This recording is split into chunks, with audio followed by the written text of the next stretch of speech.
All right, we are back. Day number 3. Um, my TED Talk. So I'm gonna just get right into it because I want my phone to die or say you got too much storage. Anywho, so I think yesterday I ended up with me being angry because of, I can't really say, but I think it was just an accumulation of things as I finally got to a place of so-called structure. But at that point, the seed had been planted, the seed of anger, frustration, and just feeling like um I don't know, I guess I was feeling like I was kind of like put on the back burner, second choice, whatever. So on to the next topic. As like I said, I was talking about the times I had in school. That was elementary school when I got in trouble with stabbing a boy in the neck with a pencil. And middle school was pretty cool. I think I was trying to just be on chill. I was kind of quiet. I still had the same friends that, I had I was growing up with as I moved to Tennis Creek. So here came high school. I went to Northview High School for like the first year. And I don't even think it was the whole year, if I'm not mistaken. Yeah, it was a whole year. And I was just like, I was still angry, but then anger, if you know anything about psychology, anger brings other, I don't even have no other way to say it, but other spirits. So with anger, for me, I adopted the spirit of frustration,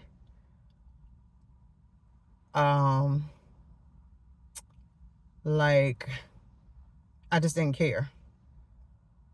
I didn't care about much of anything because I felt like these people around me who had responsibility for me didn't care much. So I ain't give a damn.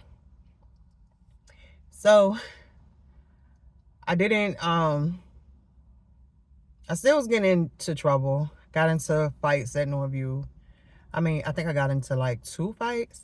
And then I decided that I knew what was best for me. So I would just like leave school. Anybody who knows Northview, I would just walk out. My grandmother lived in the house, and my stepdad's mother, my grandma Lucille, she lived in the houses like pretty much across the street.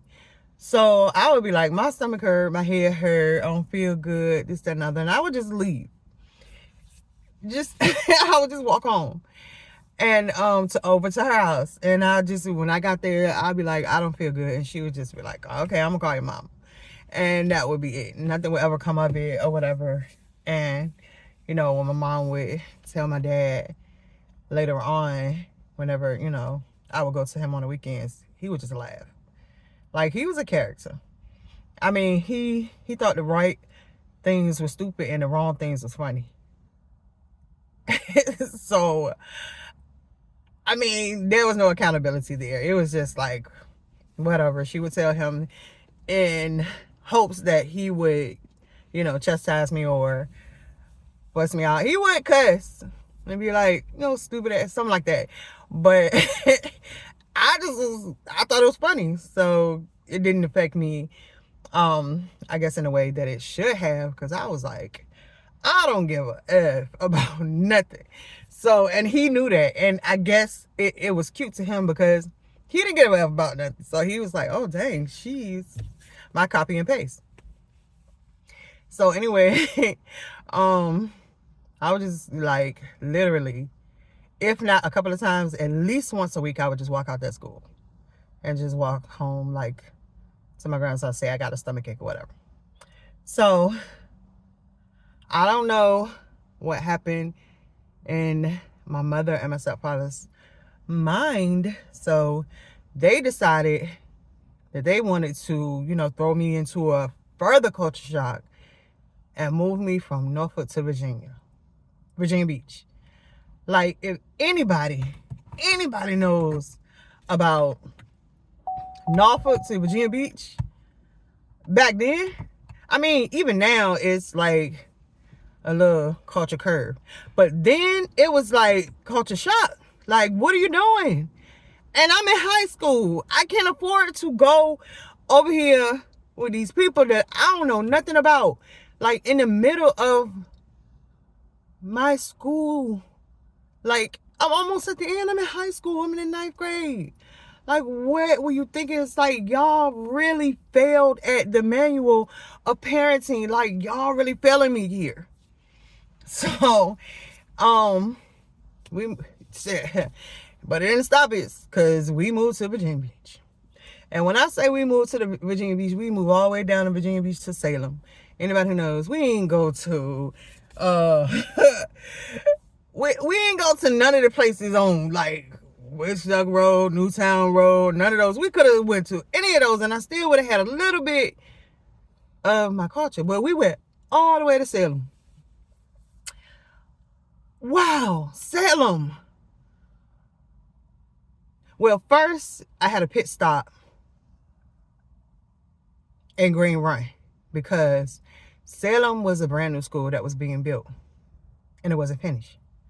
So they sent us to all of the people who, were in the 10th grade. I stayed in Northview for 2 years. So in the 11th grade, no, in the 10th grade, the end of the 10th grade, yes, when I left. So all the people who were in the 10th grade, we were in the little, you know what I'm saying, trailers. we wasn't even a part of the school. I never had a class in the school. At Green Run, we was always in the trailer. I was like, this some bull. I done went from the Norfolk hood to the Virginia Beach hood. Like, who the freak does this? So, but the house that we lived in was beautiful. Absolutely beautiful to me, because it was just like, oh, I came from Norfolk to Virginia Beach. So, and that was a thing back then. So, I'm getting taught in the trailers. And I stayed in Green Run for a year. And then by the time by the time I finished at Green Run for a year, then I finally went to Salem. Now, Salem, it was definitely a culture shock. Virginia Beach itself was a culture shock, moving from Norfolk to Virginia Beach and going to Green Run. But Green Run had, you know what I'm saying, it was some other. It was a few of us in Green Run. But in Salem, I'm going to give y'all a little indication of what Salem was like. Salem was like, it was, and when I say I'm not lying, I'm not lying. In my class of 1991, there were 9 black people. 3 of us had the last name Ford. Me, Barbara. Oh, I know she would be mad at me. Me, Barbara, and God, I'm sorry. I can't even remember her name. Alicia, my girl. Me, Barbara, and Alicia. All 3 of us out of the 9 black people in the whole school. I'll lie to you now. First day of school. This is a brand new school now. The hallway in one of the hallways, the ceiling fell in. So I'm like, really? Is this what we doing? But listen, I ain't have no choice in being there. So I was just like, freak, I'm gonna have to make the best of this so I can get up out of here. I just wanted to be done with school. I wanted to be done with being raised by somebody else. I wanted to just be done. Anyway, so went to school in Salem. Still was busting out the A's and, all of that good stuff. Doing what I needed to do. And it was kind of funny because, like, back then, going from Norfolk to Virginia Beach, people would be like, you from Norfolk? Oh, what? You from Norfolk? And they'd be like, made you feel like a little celebrity because, first of all, the other 6 black people, it was only 9 or 10 of us. So the other 6 black people was like, whoa, so you must be real hood. You must be real. You know what I'm saying? You know about everything. And I'm looking like, I know about enough, but okay. If you want me to think I know about everything, I'll be that girl. So anyway, I got a little comfortable in the school because everybody thought we was a celebrity just because we was black. And we was from Norfolk. And one of the other girls was from New York that I ended up talking to. And so I just rolled the wave, baby.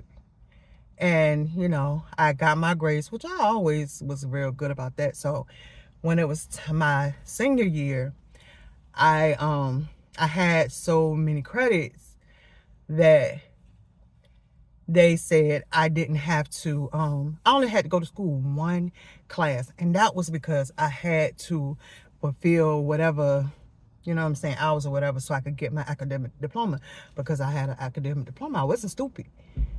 And so I was very intelligent. I am very intelligent, but I went to school for 1 class. Let me tell you how horrific this school year was. I got out of school. I went to school at 7:30, 7:15. I got out of school at maybe 9:15, 9:10. And because my mother still worked in Virginia Beach, still worked in Norfolk, my stepfather worked in Norfolk, my sister worked in Norfolk, I ain't have no car because we were just, you know, hood rich. Norfolk to Virginia Beach, we ain't have a car. So I had to figure out, I'm leaving schoolwork every day. I'm leaving from school early every day. And I had to walk home. Now, mind you, Virginia Beach was not as integrated as it is now. So, and when I say this to you, I am not lying. 1 out of every 5 days of the week, for all the weeks that I was in Salem, at least 1 day, the cops would bring me back to the school. Because I didn't have a ride from the school to home when I was getting out of school at 9 o'clock in the morning, going at 7:30 and getting out at 9, because I only had 1 class to do. So I'm walking home. They drive up next to me. Hey, where you going? I'm going home. Why are you leaving school so early? I said, because I only have 1 class.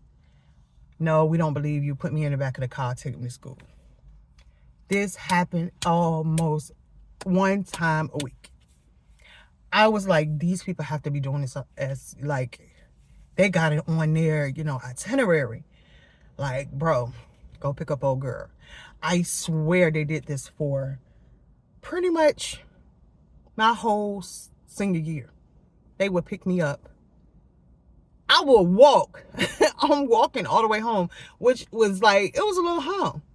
They will wait until I got halfway home, 1/4 of the way home, and pick me up and take me back to the school, go into school, verify that I got off early, and then leave me at the school. I'm like, at least you could take me back to where you picked me up. They'd be like, oh, we can't put you in a car because, you know what I'm saying, that's a violation, whatever. You picked me up, so take me back to where you picked me up from. But they wouldn't. So I had to walk back home. And then the funny thing about it, the second time that I walked home, nobody ever picked me back up. It's almost like they knew what they were doing. So that kind of, I don't have a problem with white people now, but it kind of pissed me off, and it made me be like, I ain't gonna say that word. It made me be like, yo, these white folks get on my goddamn nerves. Because they would do this on a regular. And I'm looking at my administrators and superintendents in school. I'm like, y'all can't do nothing about this. Y'all know that I don't belong here at this. Y'all know I go home early. Y'all can't put out a bulletin or something for these police. They keep picking me up and harassing me, put me in the back of the car, taking me back. I don't walk about 3-4 country miles and taking me back to school. Now I got to do it again. So that just left an ugly stain for me, for police. Like, I was just like, y'all, some of the most inhumane, like, somebody beat you up in the boys' bathroom trying to be hard now because you got a badge, like, type of people. Like, you freaking kidding me? So that built up in me. And wow, as if that wasn't enough, I get to the point where, mind you, it's my senior year. My mother and my stepfather start having financial problems because we moved to Virginia Beach in this big old house. Ain't nobody asked you to do that because I was fine in Norfolk with my hood friends and my, you know what I'm saying? Like, doing what I do. Not that I did so much, but I was living life. And so they start having financial problems. They arguing and fussing about the house. I ain't tell you to move here, and we couldn't afford this, and you know what I'm saying, this, that, and other. You got y'all gonna pay for this and pay for that, and I'm like, okay, so I'm still a child. But like I said, I graduated when I was 17. So I don't even think I was 17 good, because my birthday is in July.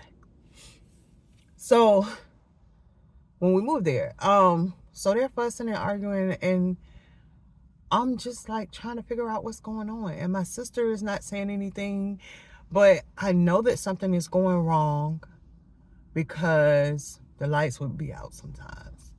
It'll get back on. They fuss about different things. My stepdad left, you know, because he was like, I'm not going down with the ship, like, because it was my mom's idea to move to Virginia Beach. She was trying to be something that she wasn't. So he said, and this is my senior year. This is the year that's monumental for me. This is the year I'm supposed to be celebrating. I'm supposed to be having the time of my life. But I'm being harassed by police. I'm trying to navigate what I'm going to do after I leave high school.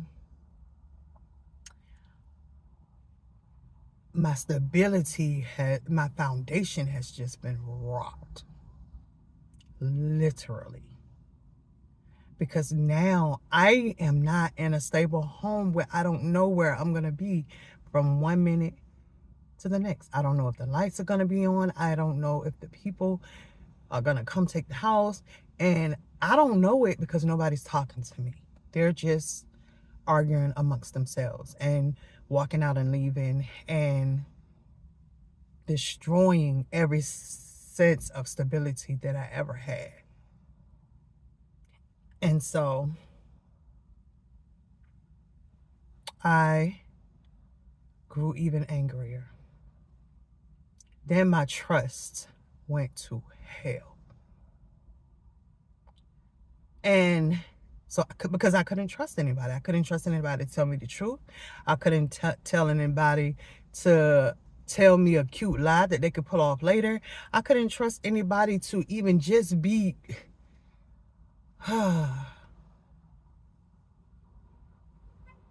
productive. I don't even know the right words, but I couldn't trust anybody. And so I'm almost at the end of the year. And we get evicted. My father had just bought all of my senior memorabilia. All of it. All the bells and whistles. My daddy, not my stepfather, my father, my natural father, just bought all the bells and whistles. Everything I asked him for, he got it. Everything, like in the whole package. My daddy bought it. I don't remember anything much that I would ask him for because I didn't really ask for a lot. But anything that I asked him for that he wouldn't do, he would find a way. I don't know how he did it because, yeah, that was his business. But he would do it. And he bought me everything that I ever wanted in that book of all my senior memorabilia because he was so proud of me. I was graduating with honors. I had a 4, I think it was a 4.0 or either 3.9, something like that. But I had an academics, advanced academic diploma. So he was so proud. I came home with all my stuff, all my senior stuff. And I put it up nice and neat because I was so proud of myself. Mind you, nobody's saying anything to me. Everybody's just upset with each other. Everybody's panicking. Everybody's, you know what I'm saying, panicking to themselves because they ain't telling me nothing. So one day, I got off the bus and all of my things were on the front line. All of my things. We had been evicted. Now, I'm walking down the courtyard. It was a little court of houses. I'm walking to the center of the court with a few people, a couple, maybe 1 or 2 people that I just, you know, had casual conversation with. And I see all of our things on the front line. And all of the things that my father had bought me for my senior memorabilia. Now, I don't know what to say because I'm a child. I don't know how to explain this. I don't even know this. I didn't even know this was happening. I didn't know it was a thing. So I'm walking up to the center of the court, which our house was in the center and everybody else was like a little round. I'm walking and I see everything. And my mother and my sister are sitting in the van and they're like, come on. I'm like, where are we going? What's going on? They're like, come on, we'll come back later and get our stuff. I'm like, can I get my senior stuff? They was like, Nita, just come on. I guess they were embarrassed. I don't know. They just said, come on. So we left. And I'm thinking to myself, why couldn't I just get some of my things? Why couldn't I, you know, I didn't know what was going to happen. So when we went back the next morning, everything was gone.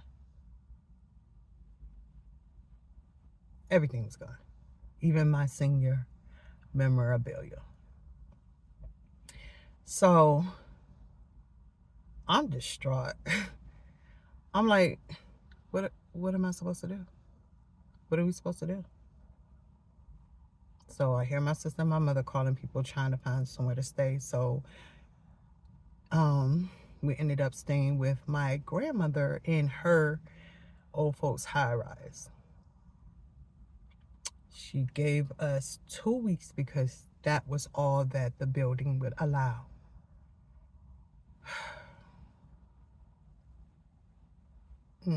Talk about heartbreak. It just don't get no worse than that. So, but it does. So we leave that place, and mind you, I still have to go to school. My mother and my sister still have to go to work because whatever, and my stepdad, he was gone. Just gone. Nowhere to be found. And so that, like,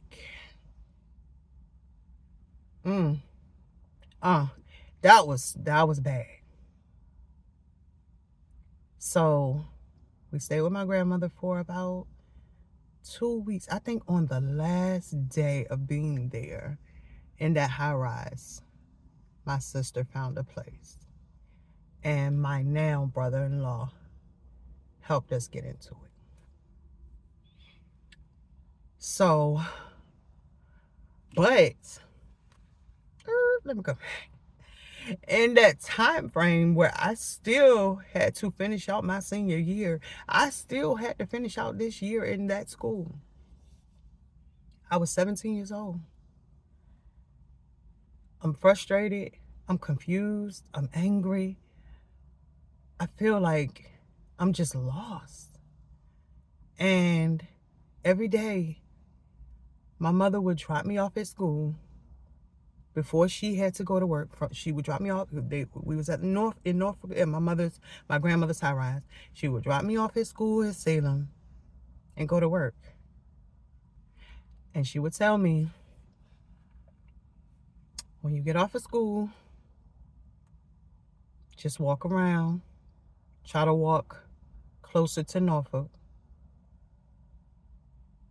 so that when when her or my sister would get off of work, they'd be able to find me wherever I was. Or they'd give me money to get on a bus and try to get as close to Norfolk or as close to my grandmother's house as possible.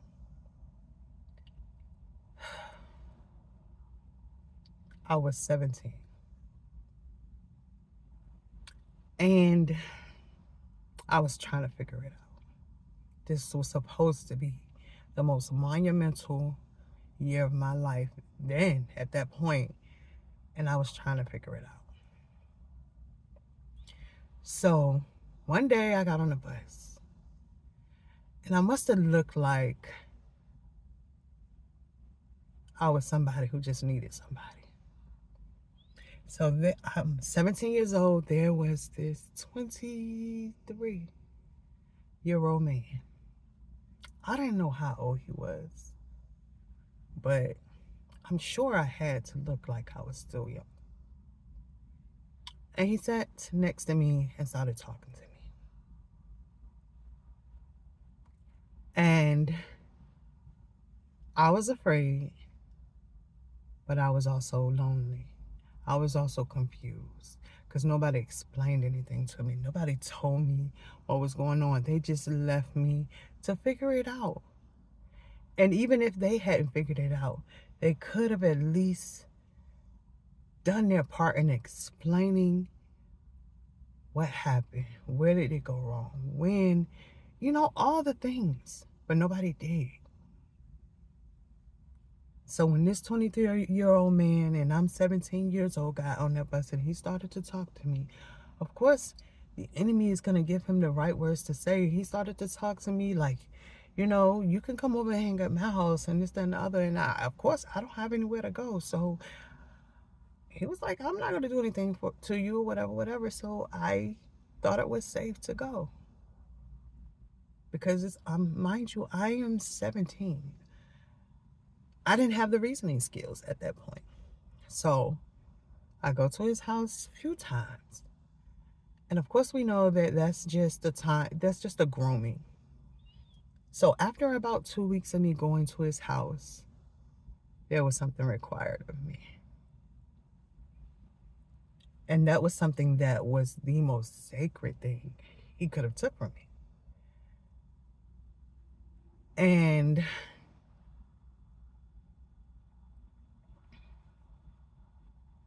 after that, I just felt worthless. I felt like, what just happened? I don't even understand. Like, 'cause I was young and I was like fairly sheltered as far as relationships and sex and all of that. Nobody talked about that in my family. And so I was just like, I just kept it to myself. And I would still have to ride the bus with this man because I had to, get on the bus and just get close to Norfolk so my mom can pick me up. And I would just sit there. After that happened, I would sit there and I would try not to say anything to him. I would just try to be like, no, I gotta go home. My mom is gonna pick me up, whatever. And then, he was trying to talk to me because I felt like he was trying to make me okay so that I wouldn't say that, he was older and he had done anything to me. But I just went inside myself. Like,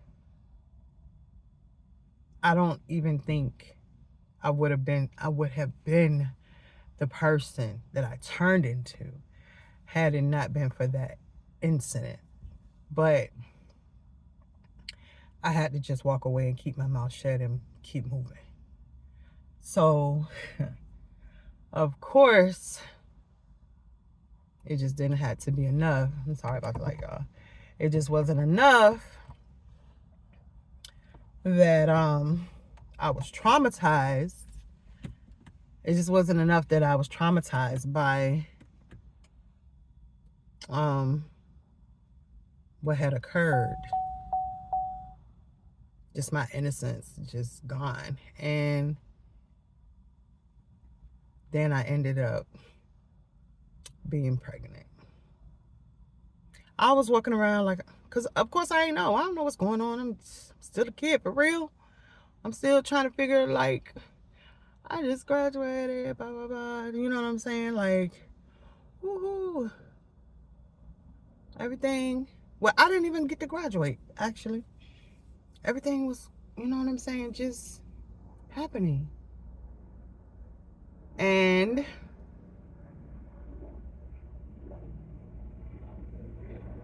man, I ended up pregnant. And so I didn't know I was pregnant. I was just going on like, what? You know what I'm saying? I was real sick one day and I was, you know what I'm saying, in the tub. I was like, my stomach hurt.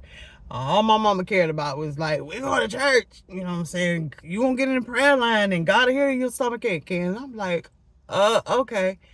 So I got out the tub. I had been in the tub for about 3-4 hours. You know, so I got out the tub and was like, okay. And I believed in the power of prayer, but I was like, my stomach hurt real bad. So I went to church, got prayer in the prayer line. I don't even know if the person that was praying for me knew that I was pregnant. Like, I'm like, yeah, you prayed for me. Ain't nobody had no discernment, but nevertheless. Leave from the church that night.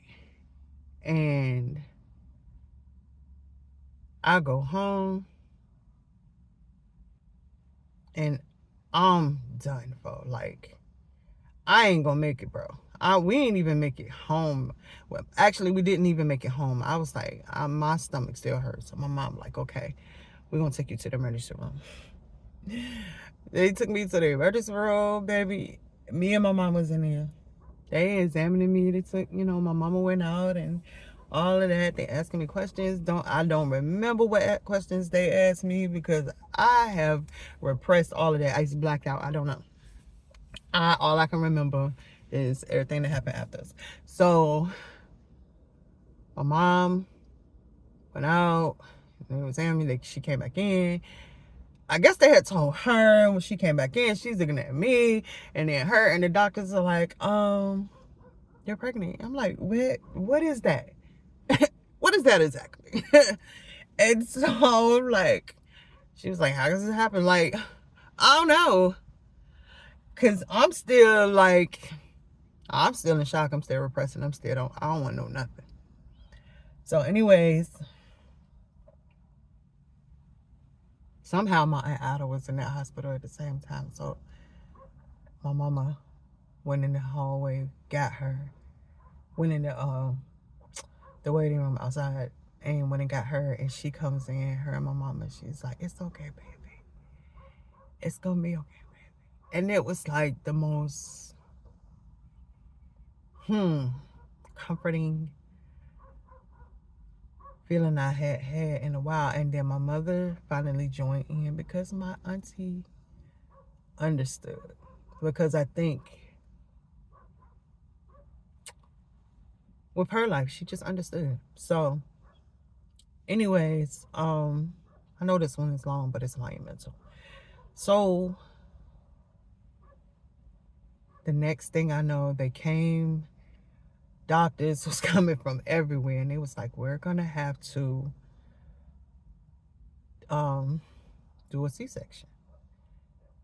I don't know what that is. And they're talking to my mom and my aunt, and I'm just sitting there because I'm just literally, I'm just a girl. I'm just a kid. And the next thing I know, they were telling me, they told me what they were going to have to do. They were going to have to give me a C-section because the babies were in trauma. Babies, I say, because I was pregnant with twins. So the next thing I know, when I woke up, I am in so much pain. And I'm looking like, what just happened to me? And I see my mom and my aunt, and they're looking like they saw ghosts. And the doctors came in to explain to me what happened. That I had twins. And one of the twins had passed away at least a month prior, because I remember falling into a split at a family cookout on the beach that we had. And this, from whatever, happened, her umbilical cord detached from me. But I was still carrying her for over a month inside of me, along with my son. So the emergency surgery that they had was to remove them and to try to, save them, whatever. But she had already passed inside of me. She had been, deceased inside of me for a little bit. So I'm looking like, I don't even think I processed it. I think it was just like a movie, like a scene in a movie. And I was just like, okay. But I remember the day we were at a family cookout on the beach and I fell into a split, and that must have been the day. So, nevertheless, had the baby. He was 2 pounds, 14 ounces, and that was a long road to go. There were days of going to visit and sirens would go off, and everybody's coming in and they're putting stuff on him, and they had to shave his head to put needles in his head, and they had to do all types of things because he was 2 pounds, 14 ounces.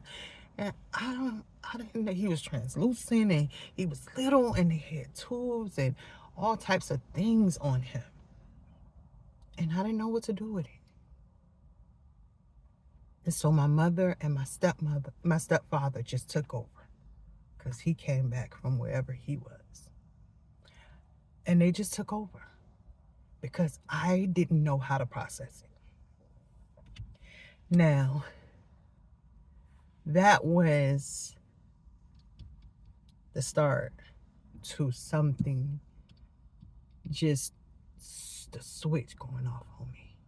Like, I was no longer the same. I would never be the same before that moment that I started to have those pains till now. I would never be the same. I don't even know who I could have been. I don't even know who I should have been. I don't know what Donita Renee Ford would have been before that moment. But I know that now I was dealing with all of this. And so the takeover began with my oldest son, because I was traumatized and I didn't know what to do. And that there were moments where decisions had to be made, and I am still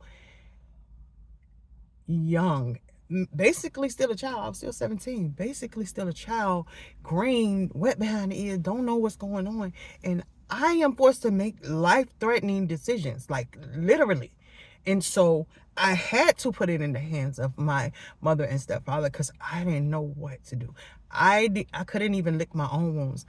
I didn't know what, I was stuck. So,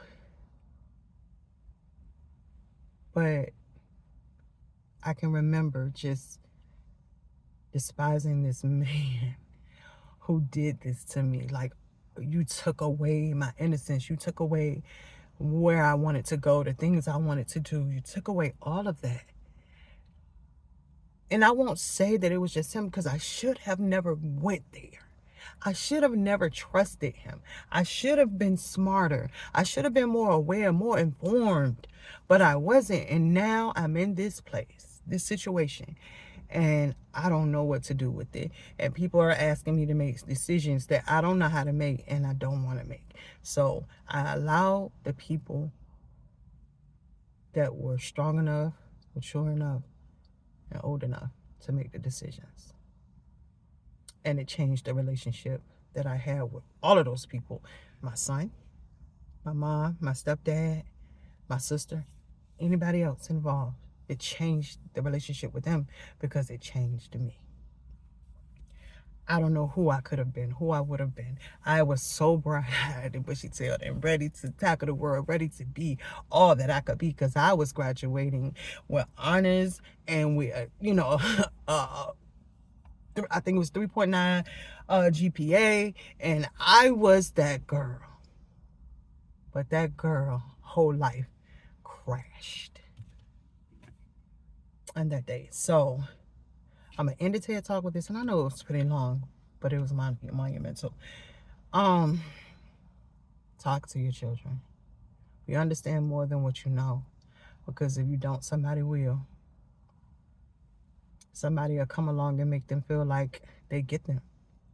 They'll make you feel like, oh, I got a way of escape.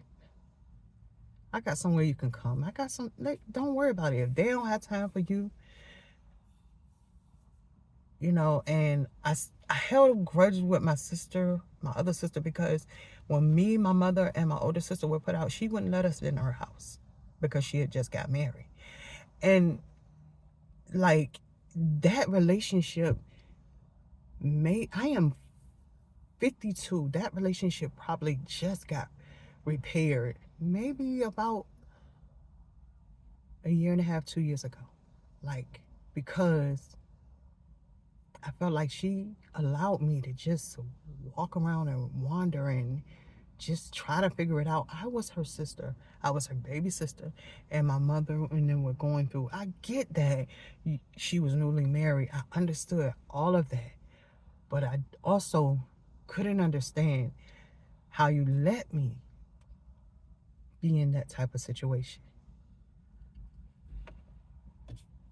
I accept it now, but I couldn't understand it back then, and it really put a wedge in between us for years. But in all of that I've said, I'm trying to really wrap my brain around what is just be present with your children. Just, you know what I'm saying? Do the best you can to be there in every aspect of the word. Like, cause somebody talking in their ear, if life ain't going the way it should, talk to them, tell them what's going on. Don't just be like, yeah, it's grown folks' business. And when they move here, there, and everywhere, oh, we gotta go stay here, we gotta go stay there, we gotta figure this out. Say something, explain. I don't care if you feel like you don't owe them anything. Yes, you do, because you brought me in this world and you decided that you were gonna, you know what I'm saying, keep me, and now we're going through all these things and you're not explaining to me what's going on, and I'm just thinking that everything is going to be all right, and it's hell. It is hell, and it's chaos, and I don't know how to bring any normalcy to the chaos, and you keep telling me I got this. I'm an adult. Don't do that. They may not understand in its fullness, but sit down and explain and come up with an actionable plan together. Make them a part of it, because if you don't, somebody else gonna talk to them, somebody else gonna comfort them, somebody else gonna lay their hands on them in a different way, somebody else gonna make them feel like, I love you, I got you, I can comfort you, I'll be there for you. If you don't stand up, and if you don't know how to do it, get some help, get some therapy, talk to somebody, try to figure it out with them. But you better talk to your kids, because if you don't, not stand a child's place, none of that, when all hell is breaking loose and they don't understand what's going on, speak to them about it, because they're going to make up their own mind about it, and they don't have the reasoning and skills to deal with the repercussions of it. Y'all have a good evening. this is the end of my TED Talk 3. Very emotional for me because it was very hard. And I'm still dealing with those. Imagine being 52, still dealing with the emotions of those things. I've been to therapy. I've talked to the people that I needed to talk to, dealt with all that. But it don't take away the sting of it. We got to do better as a people. Y'all have a good night.